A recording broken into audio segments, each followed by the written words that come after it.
Bonjour mes frères et sœurs dans le Seigneur. Je rends grâce à notre Dieu pour ce 3 février 2021. Jésus-Christ est vivant. Il est notre Père. Il y a quelque temps de cela, pendant que j'étais en prière, je crois que c'était la semaine dernière. Et pendant que je priais, j'ai entendu audiblement. Je l'ai entendu audiblement, une voix. C'était la voix d'un homme. Et cet homme a dit ceci. Alors, il se dit en lui-même, l'homme ne peut-il pas chercher son Dieu? C'est la voix que j'ai entendue. Alors, il se dit en lui-même, l'homme ne peut-il pas chercher son Dieu? Lorsque j'ai entendu cette voix et cette phrase, ça m'a fait réfléchir. J'attendais pouvoir écouter autre chose. Après, j'ai entendu réaction. Je vous le dis comme je l'ai entendu. Après, j'ai entendu réaction. Donc, premièrement, j'ai entendu « Alors, il se dit en lui-même, l'homme ne peut-il pas chercher son Dieu ?» Il y a eu un petit moment de silence. Puis après, j'ai entendu réaction. Et depuis, en fait, je suis en train de réfléchir sur ce que j'avais entendu ce jour-là. Je suis en train de réfléchir sur le message que le Seigneur voulait nous donner ce jour-là. Alors il se dit en lui-même. En fait, il y a quelqu'un qui s'est dit en lui-même. L'homme ne peut-il pas chercher son Dieu? Et je crois que c'est Dieu qui était en train de parler. Dieu était en train intérieurement de se poser la question, comment l'homme ne peut-il pas le chercher? Et après, j'ai entendu réaction. Chercher son Dieu. Dieu, c'est l'être éternel. Dieu, c'est l'unique créateur. Dieu, c'est le juge.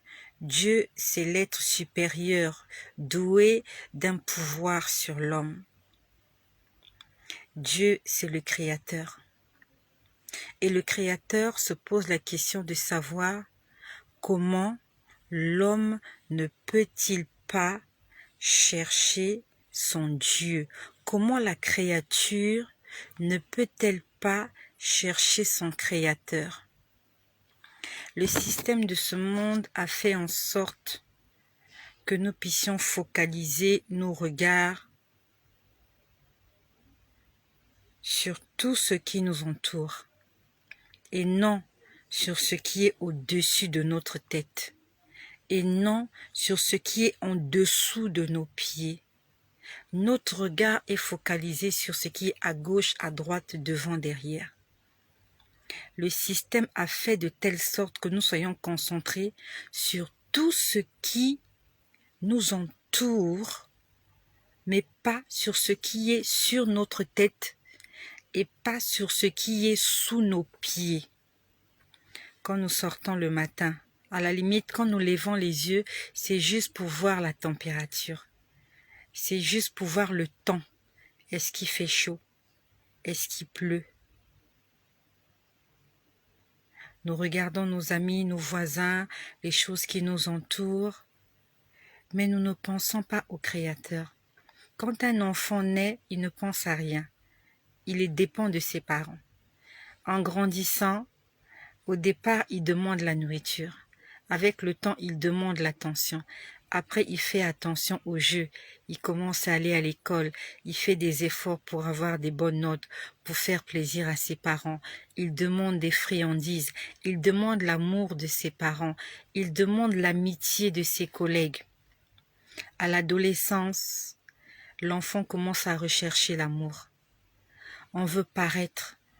On veut On veut être apprécié, on veut qu'on nous regarde, on veut que les yeux soient braqués sur nous. La jeune fille veut que les garçons la regardent, que ses copines puissent l'envier parce qu'elle est belle, elle se maquille bien, elle s'habille bien, il est intelligent, il a des potentialités, il a des capacités, il a des facultés, il peut faire ci, il peut faire ça.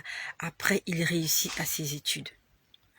Il a réussi, il a eu ses diplômes parce qu'il a cherché. Après, il cherche un travail, il cherche un partenaire, il cherche une maison. Il cherche une voiture. Il cherche à faire des économies. Il cherche à avoir des enfants.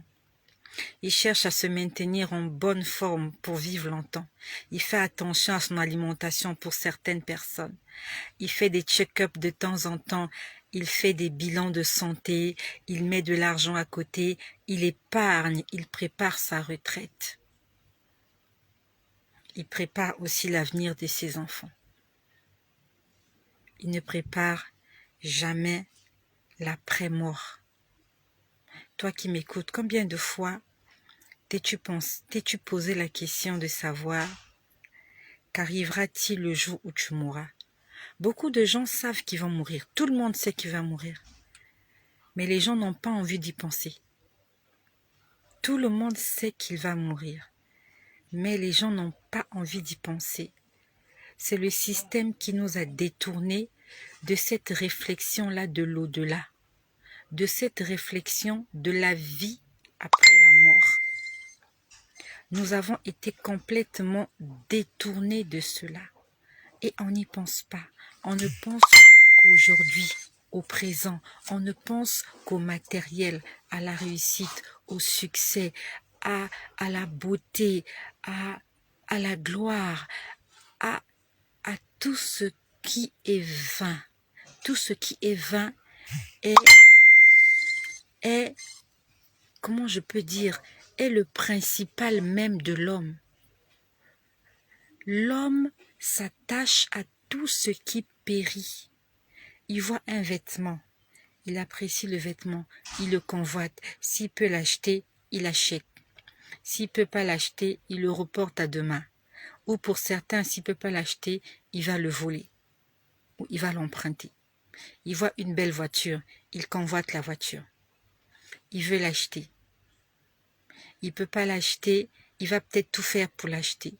Ou alors il se dira juste, je n'en ai pas les moyens. Il voit une belle fille, il voit un bel homme, il convoite. Un homme voit des belles formes, son corps réagit. Après, le Seigneur a dit réaction. On ne pense pas à Dieu. Et même quand on pense à Dieu, on n'a pas de réaction face à cela. Que pensez-vous de Dieu? Oh, les gens ne pensent rien de Dieu. Mais quand vous dites à quelqu'un, qu'est-ce que vous pensez de l'hamburger? Il va te dire, ben, l'hamburger c'est trop graisseux, il y a trop de cholestérol, c'est pas bien pour la santé. D'autres vous diront, oui, l'hamburger, j'aime bien manger. Que pensez-vous du chef de l'État?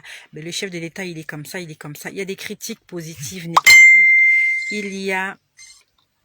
Nous avons tout à dire sur tout, sauf sur Dieu. Que pensez-vous de la mort? Oh, mais j'ai pas envie d'y penser. Les gens n'ont pas envie d'y penser. Parce que le malin nous a aveuglés. Il a tellement mis des choses autour de nous qui attirent notre attention et qui nous détournent de l'essentiel. C'est comme si vous mettez des jouets dans une maison. Lorsque les enfants vont entrer, vous avez mis les jouets et vous mettez la nourriture, les enfants vont regarder les jouets. Ils vont même pas regarder la nourriture. Ils vont regarder à ce qui est vain. Ils vont regarder à ce qui est passager, à ce que leur cœur aime. Mais ils ne vont pas regarder à ce qui leur apporte des nutriments, à ce qui leur apporte la vie, à ce qui leur apporte l'énergie, la santé. Ils ne regarderont pas ça. Vous allez mettre des légumes, vous allez mettre des friandises, les enfants vont aller vers les friandises. Ils ne vont pas regarder les légumes. Et c'est comme ça que ça se passe sur terre. Le diable a mis des friandises partout. Et les gens sont intéressés par les friandises. Ils ne font pas attention aux légumes les légumes qui sont importants pour l'organisme. Lorsque tu vois ton corps, tu ne te poses même pas de questions. Comment est-ce que le cœur fait pour battre tout seul? C'est pas possible. Comment un organe peut pomper du sang, bouger comme ça, toute la vie sans s'arrêter? Et ça bat, et ça bat, et ça bat. On ne se pose pas la question. Comment le cœur fait pour battre? Comment le sang a fait pour exister dans le corps? Les veines. Comment les veines ont fait pour exister? Les veines, elles sont toutes petites. Lorsque vous allez à l'hôpital, on cherche les veines, soit pour vous faire une intraveineuse ou bien pour vous retirer du sang pour faire des analyses. Qui a créé les veines? Les cheveux. Comment les cheveux ont fait pour exister? Comment ça se fait? La période de fécondation, la formation de l'enfant dans l'utérus, la naissance. Personne ne se pose les questions sur ça. Parce que le monde nous a dit que c'est un pur hasard. Lorsque tu te réveilles le matin qu'il pleut, il y a des gens qui sont souvent contents qu'il pleuve, d'autres sont déçus. Mais personne ne se pose vraiment la question, comment la pluie fait pour tomber? Pourquoi la pluie tombe? Quand il fait chaud, tout le monde se plaint de la chaleur. Mais personne ne se pose jamais la question, comment est-ce que le soleil ne nous brûle pas au point que nous soyons calcinés? Pourquoi il reste juste là-haut, il envoie ses rayons qui produisent de la chaleur, mais ça ne nous brûle pas comme du papier qu'on met au feu? Personne ne se pose la question, pourquoi le soleil ne s'est jamais rapproché un peu plus de la terre pour la brûler? On ne se pose pas des questions là-dessus. Il est temps qu'on se pose des questions. Le Créateur est étonné de ce que l'homme cherche tout, sauf son Créateur. Nous cherchons tout. Nous cherchons le succès. Nous cherchons la réussite. Nous cherchons le mariage. Nous cherchons le travail. Nous cherchons la santé. Mais nous ne cherchons pas Dieu. Et tu crois pouvoir passer ton éternité à côté de quelqu'un que tu n'as pas cherché. De toute ta vie, tu ne l'as pas cherché et tu espères pouvoir le rencontrer. Tu espères qu'il va t'accueillir à bras ouverts lorsque tu quitteras cette terre.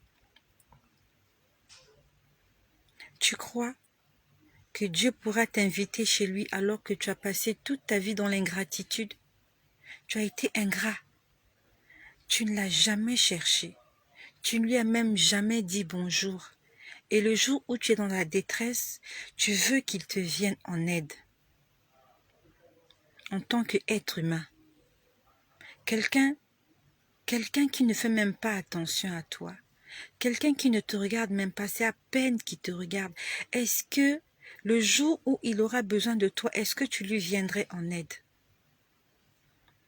Il se réveille le matin, il te dit jamais bonjour. Que tu te portes bien ou pas, ce n'est pas son problème. Mais il vient juste chez toi pour des intérêts, pour te demander quelque chose, pour te demander de l'aider. C'est ce que nous faisons avec Dieu. Tout ce qui nous importe, c'est ce qu'il va nous donner. Qu'est-ce qu'il va me donner? Qu'est-ce qu'il va me rapporter? Mais on ne pense pas à ce que nous pouvons lui donner. La Bible dit, il y a plus de bonheur à donner que de recevoir. Qu'est-ce qu'on peut donner à Dieu? On ne se pose pas la question, qu'est-ce que je peux donner à Dieu?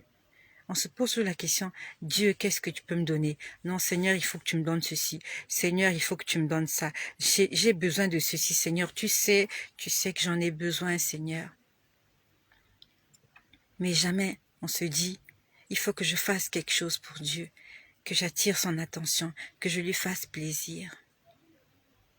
La Bible nous dit, ce qu'un homme aura semé, il le moissonnera.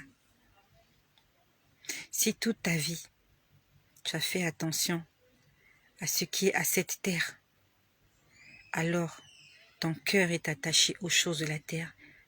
Là où est ton cœur, là où est ton trésor. Là où est ton trésor, là où est ton cœur, où est ton trésor? Si ton trésor, ce sont les choses de ce monde, alors le ciel n'a rien de commun avec toi. Ta vie s'arrêtera ici sur terre. Et quand ta vie sera terminée, la porte du ciel te sera fermée parce que tu n'auras pas un instant pensé aux richesses célestes qui t'attendent. Mais si tes yeux sont fixés vers les montagnes, si tes yeux sont fixés vers les richesses célestes, alors ton cœur un jour va rejoindre ces richesses-là qui ont été ta priorité. Mon ami, arrêtons d'être ingrats. Dieu est Dieu. Dieu est Dieu. Il est le maître de l'univers. S'il décide de tout arrêter, il faut juste qu'il parle, qu'il dise une parole. De la même façon qu'il a créé les cieux et la terre avec sa parole, il peut tout arrêter. Le jour qu'il décidera que ton cœur ne doit plus battre, ton cœur cessera de battre, quel que soit qui que tu sois, où que tu sois, quoi que tu sois. Quand Dieu aura décidé que ton cœur devrait arrêter de battre, ton cœur cessera de battre à la seconde même. Et alors tu te rendras compte que tu es un homme impuissant. Tu es impuissant. Combien de parents se sont réveillés le matin et ont découvert un cadavre dans leur maison? Nous sommes tellement impuissants devant les choses de ce monde, devant un tremblement de terre. Qu'est-ce que tu peux faire devant un tremblement de terre? Devant un tsunami, qu'est-ce que tu peux faire? Devant une balle perdue, face à une balle perdue, quelqu'un a tiré une balle quelque part et cette balle vient entrer dans ton corps. Même si tu te protèges avec un coussin, ça va traverser le coussin, ça va atteindre tes organes internes. Tu auras une hémorragie interne et tu vas mourir à petit feu. L'homme est impuissant devant tout. Nous sommes impuissants et il faut que nous puissions le reconnaître qu'il y a un Dieu tout-puissant et que c'est ce Dieu-là qu'il faut chercher. Cherchons-le pendant qu'il est encore disponible, pendant qu'il se laisse encore trouver. Le Seigneur t'appelle aujourd'hui. Réponds à son appel. Cherche-le. Cherche-le de tout ton cœur. Il a dit, si vous me cherchez, vous me trouverez, si vous me cherchez de tout votre cœur. Commençons à chercher Dieu. Les choses de ce monde vont rester. Les choses de ce monde vont passer. Seul Dieu demeure éternellement. Soyez bénis chez vous et que le nom de Jésus soit glorifié.